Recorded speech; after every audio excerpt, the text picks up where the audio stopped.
Hey there, fellow travelers. Welcome back to another travel vlog. Today, we are embarking on an exciting adventure as we step back in time and explore the captivating city of Intramuros, nestled within the heart of Manila, Philippines. This historical gem is a testament to the Philippines' rich past, and I can't wait to share its stories with you. So, don't forget to hit the subscribe button and ring the notification bell to join me on this journey. So, let's get started. Hey guys, it's been a while, so come join with us in this vlog for today. We are here in Intramuros City in Manila. So as you all know, in our Philippine history, Intramuros is called the Walled City. Why it's called the Walled City? Because it is a city covered with walls from the word itself. So now we are here in this little park, and behind this is the Manila Cathedral. So this is the Manila Cathedral. The Manila Cathedral is a symbol of the city's strong Catholic heritage. It is located in the Plaza de Roma in Intramuros. Its official name is Manila Metropolitan Cathedral Basilica and is the seat of the Archbishop of the Archdiocese of Manila.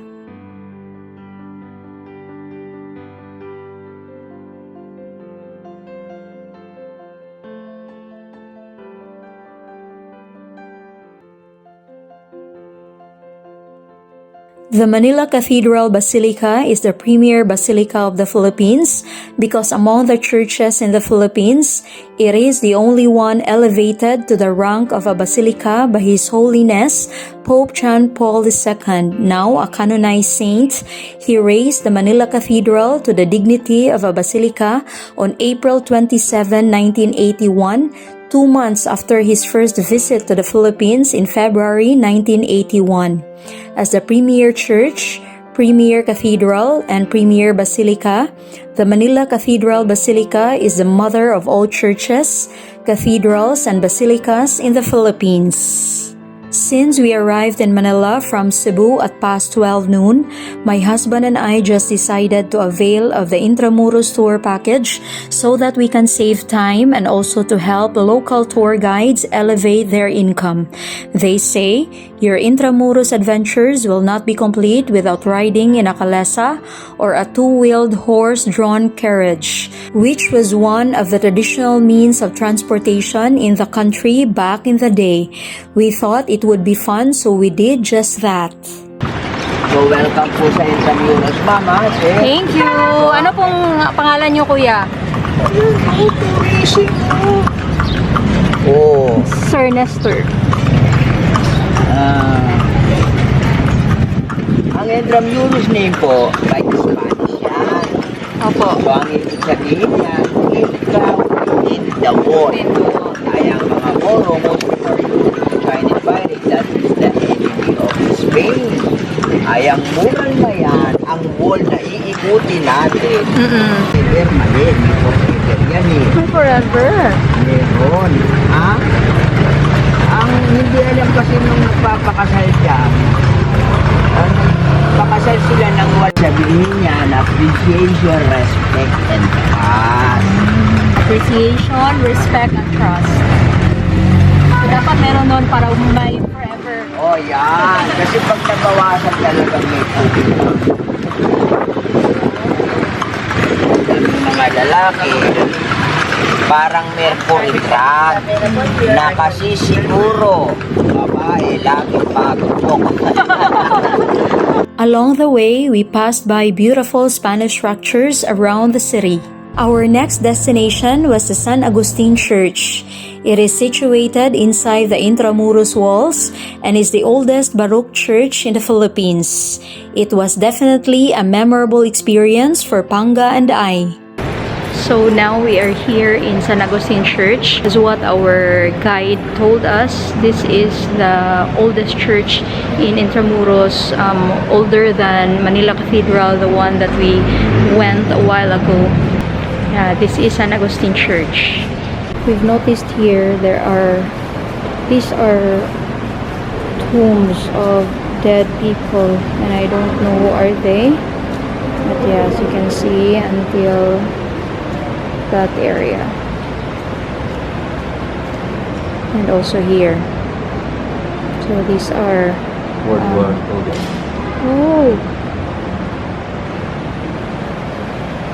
So these are the people who have fallen during the World War II. The church, together with a monastery nearby, was the only structure left standing after World War II. The current structure is actually the third version of the church, which survived several natural disasters through time. San Agustin Church was built in 1571 under the Augustinian order. It was then constructed out of nipa and bamboo and was named Iglesia y Convento de San Pablo. 3 years later, the Chinese pirate Limahong conquered Manila, leading to the burning of houses and the Augustinian Church. Intramuros, or the Walled City, is one of the oldest districts of Manila, built on the south bank of the Pasig River around 1571. It was built by the Spaniards, more specifically by Miguel Lopez de Legazpi, and is bound on all sides by moats and thick high walls, with some over 6 meters high. Intramuros became the center of religious, political, and military power in the 16th century, when the country was under the control of Spain. Only the elite Spaniards and mestizos were allowed accommodation in Intramuros. That's obviously not the case now, but the historic buildings and features remain as testament to the Philippines' challenging past. Within the vast walled enclosure of Intramuros lie 51 blocks, covering a total area of about 66 hectares. There are 7 fortified gateways around the walls, granting access in or out of the city. The moat was actually added to the main structure in 1603, 32 years later after the city was built. The district contains many hospitals, military barracks, domestic accommodations, schools, 12 churches, and the governor's palace. With its massiveness and the well-planned strategic infrastructure, Intramuros defied and repelled numerous attacks throughout history. The Dutch, the Portuguese, and the Chinese all failed in their attempts to penetrate the fortress city. During the World War II, Intramuros was used as a garrison and prison facility by the Japanese, but Allied bombings resulted in it and other parts of Manila being severely damaged and destroyed. At the end of the war, the U.S. took charge of the city and filled in the moat to prevent diseases. A golf course has now been built in the place where the moat once existed. Today, this is the only district in Manila that has been successful in keeping its old Spanish-era look. The old walls still defend the district, keeping its churches and streets untouched by the winds of modernization. The star attractions still include San Agustin Church and Museum, Fort Santiago, Manila Cathedral, Casa Manila Museum, and the Rizal Shrine. When we got to Fort Santiago, we never missed trying the famous sorbetes or dirty ice cream. It is not just a typical ice cream because it is made by Filipinos. Its colors attract people. It is very delicious, which has a sweet and fruity flavor. It was also perfect for the very hot day in Intramuros City. Cheers! So hot! Next up, we were delving deep into Fort Santiago, a historic citadel within Intramuros. This fortress has witnessed countless events, from Spanish rule to World War II, and even the Philippine Revolution. This was where our national hero, Dr. Rizal, was exiled. And yeah, it's here.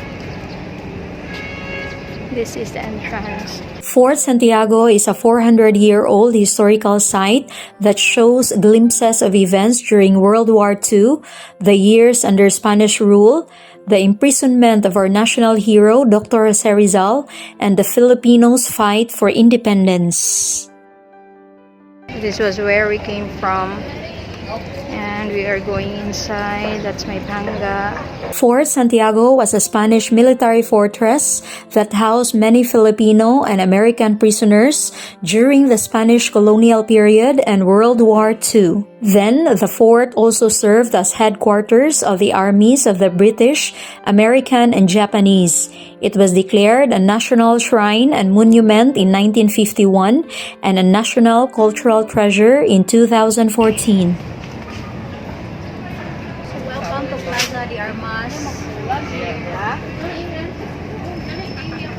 There are a lot of structures here. This was once the prison cell of Filipino people who were exiled by the Spanish elite. So, yeah, you can feel the Spanish era vibes in this place.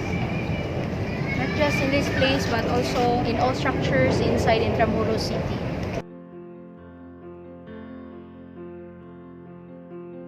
Welcome to Raha Sulaiman Pier.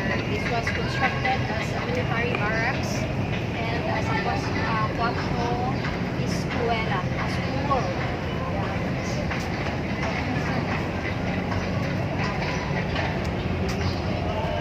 Yeah, it looks like a theater. Originally built to house weapons of the Spanish Army, the dungeons in Fort Santiago can accommodate up to 100 people. Records say that around 600 prisoners were found dead inside the dungeons after World War II.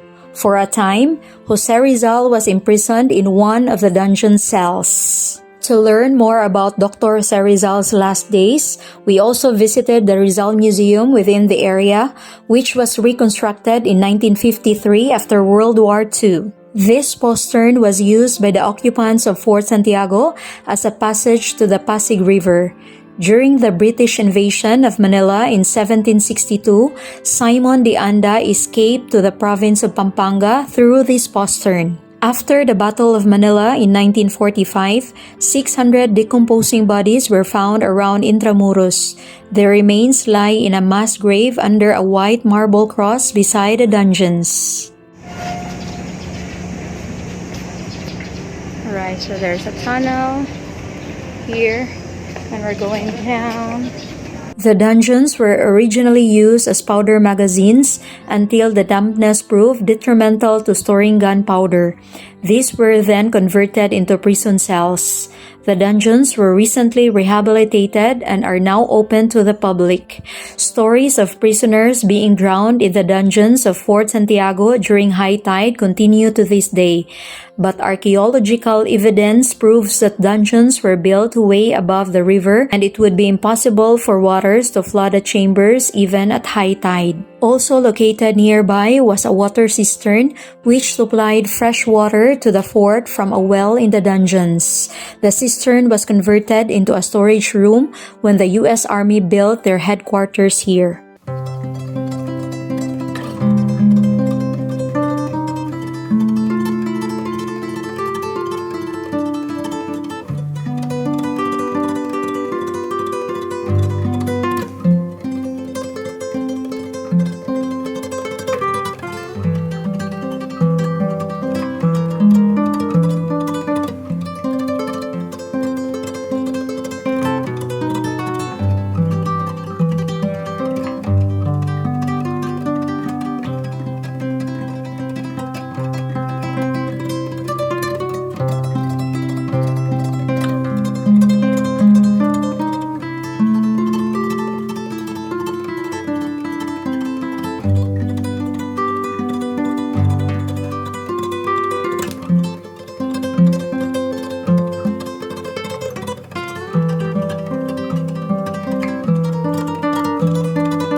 The chambers of the Baluarte de Santa Barbara presently house the I Make History Fortress Lego Education Center.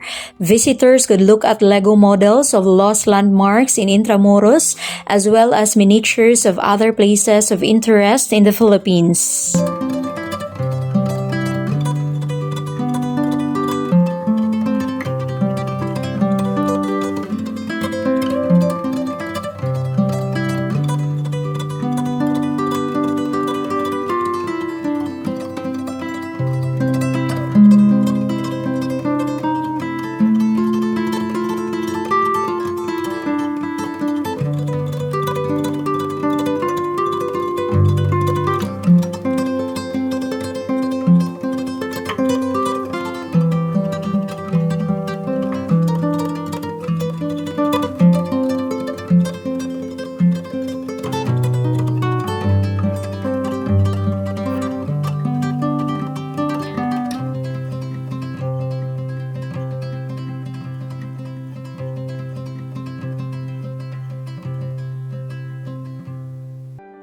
Administered by the National Historical Commission of the Philippines, Jose Rizal Shrine reaffirms Rizal's significance in Philippine history, how his death served as the inspiration in the struggle for Philippine independence.